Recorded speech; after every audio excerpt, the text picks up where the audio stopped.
At the dawn of the 20th century, America was booming. The demand for lumber led to the destruction of over 100 million acres of forest. Fashion trends led to the killing of over 5 million water birds every year just for their feathers. The American buffalo, more than 20 million strong, had been reduced to under 1,000. The North American wilderness was under attack and disappearing at an alarming rate. That's when President Theodore Roosevelt set in motion a plan to protect wild spaces and creatures for future generations. These are our national wildlife refuges. This is where the adventure begins.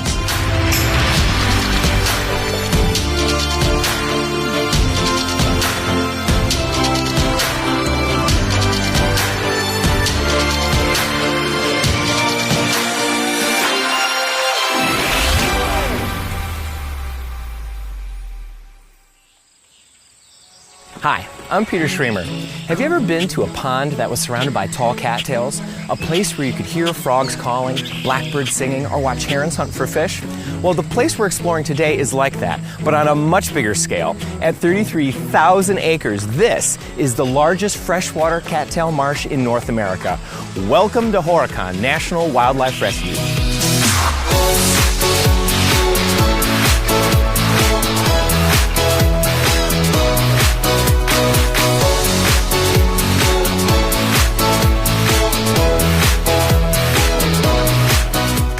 Found in America's Midwest and eastern Wisconsin, Horicon Marsh is unique in that it's cooperatively managed by both the federal and state governments.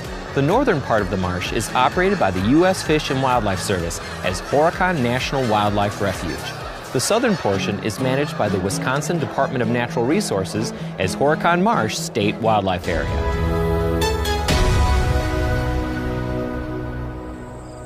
The refuge staff use the airboat to survey the populations of the wildlife living here in the marsh as well as the plant life.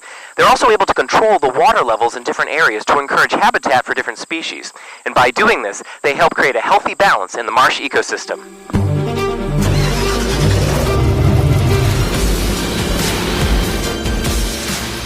Marshes are amazing places to explore and study. One of the main and most obvious plants out here in the marsh are cattails. They are found all across the world and are very important wetland plants that provide food and homes for many species of wildlife.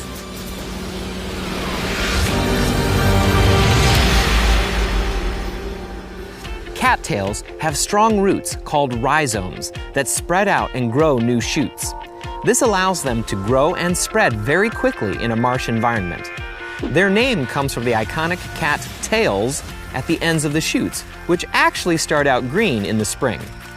By the end of summer, the cattails have been pollinated and the tails turn brown and produce tiny seeds that are surrounded by cattail fluff. Now this fluff is designed to spread the seeds in the wind as it blows across the marsh.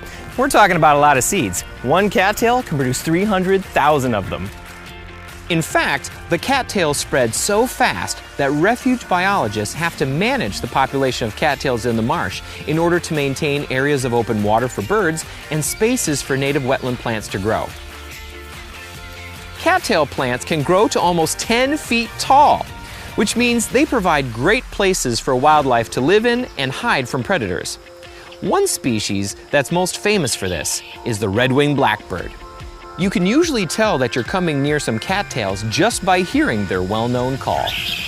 Male red-winged blackbirds are jet black with bright red shoulder patches that are edged with yellow.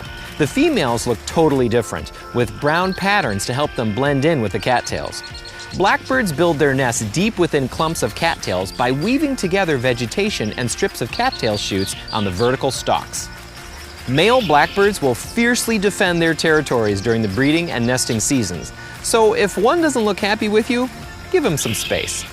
Red-winged blackbirds generally eat insects, but during the fall migration season, those tiny cattail seeds found in the fluff turn out to be a great source of food.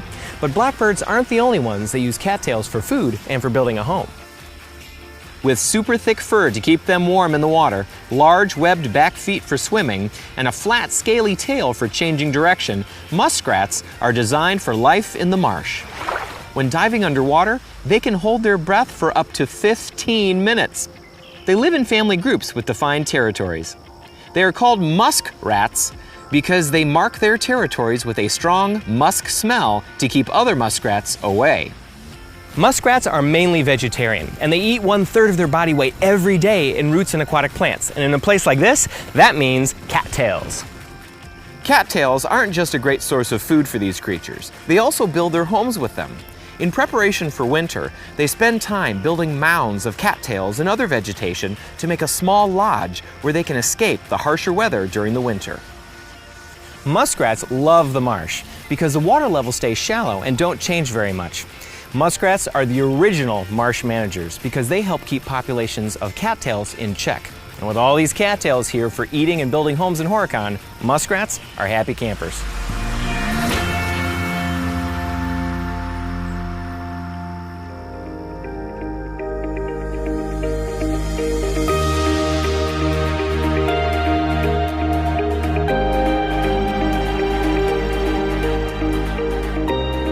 The winding Rock River is what gives Horicon Marsh its source of life-giving water.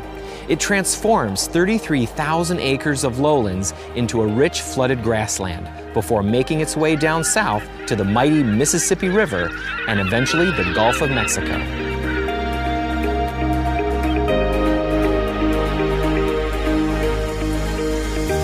As you make your way through the auto tour, you might spot one of the most common reptiles here on the refuge, the painted turtle. Like all reptiles, painted turtles are cold-blooded, which means they need to absorb heat from outside their bodies to keep their body temperature warm. This means you'll usually see them sunning themselves on logs out in the marsh. They are called painted turtles because of the red coloration in the patterns on their skin and on their shell, and that's also the easiest way to identify them. Look for the red paint. Painted turtles are omnivores, which means they eat marsh plants as well as small animals like fish and aquatic insects. They love the quiet waters of the marsh with all the different food sources this wetland offers. The turtle's main defense against predators is its shell. If caught out of the water, it will pull in tight for protection. Most of the time, however, painted turtles keep safe by staying in the water where they can dive to safety. Sometimes painted turtles come out of the marsh to lay eggs or because they feel adventurous. So keep your eyes open when you're on the road. And if you spot one on the refuge, just let it be. It knows where it's going.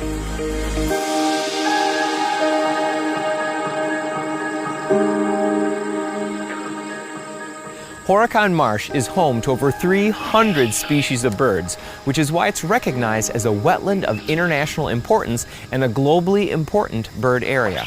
And one of the most impressive birds here is the American white pelican. White pelicans are one of the largest birds in North America. With a wingspan reaching 9 feet and a body weighing up to 20 pounds, they are one of the heaviest flying birds in the world. They are majestic in flight, masters of riding the air thermals and soaring effortlessly through the sky. White pelicans feed by dipping their bills into the water to scoop out fish to eat. The marsh provides a perfect habitat with shallow water full of small fish living among the cattails. White pelicans will sometimes work together for food by flapping their wings and scooping their bills in order to herd fish into one area where they all can easily catch them. These white pelicans spend their winters down in the Gulf of Mexico, but come to Horicon every spring to spend their summer raising their families. As the summer ends and the leaves begin to change color, they gather together in large flocks to migrate south and show their offspring the way. There are 4 major pathways in North America that birds take when they migrate north in the spring and south in the fall. Horicon Marsh is located right on the Mississippi Flyway. This makes it a very important destination for some birds traveling north to raise their family and for other birds migrating south to stop and rest in safety.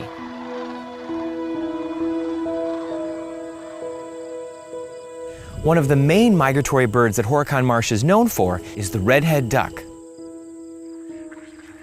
The males have a sharp blue-gray bill and a glossy cinnamon brown head with a classy black and business gray suit of feathers on its body. The females are patterned in brown, which helps them hide in the cattails as they sit on their nests in the spring. Redhead ducks are faster than most other ducks in flight. They're also excellent diving ducks as they search for aquatic plants and insects to eat. During the summertime, you probably won't see them because they're deep in the marsh raising their families. But by the time migration season starts in the fall, you can spot them gathering together with other ducks in large groups called rafts as they prepare for the journey south. This striking-looking duck is actually the reason Horicon National Wildlife Refuge was created. During the 1800s, overhunting caused waterfowl populations to go down significantly in this prime nesting area along the flyway.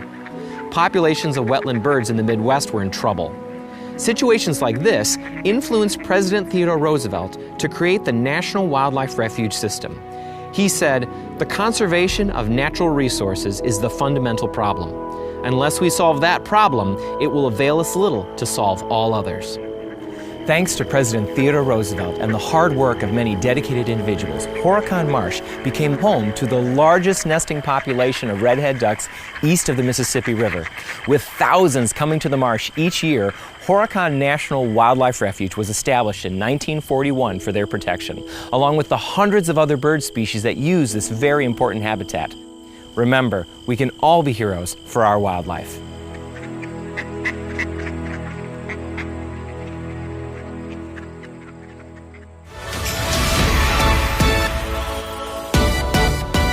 We have a great big country out there to explore, and that's our legacy. The wilderness is calling us.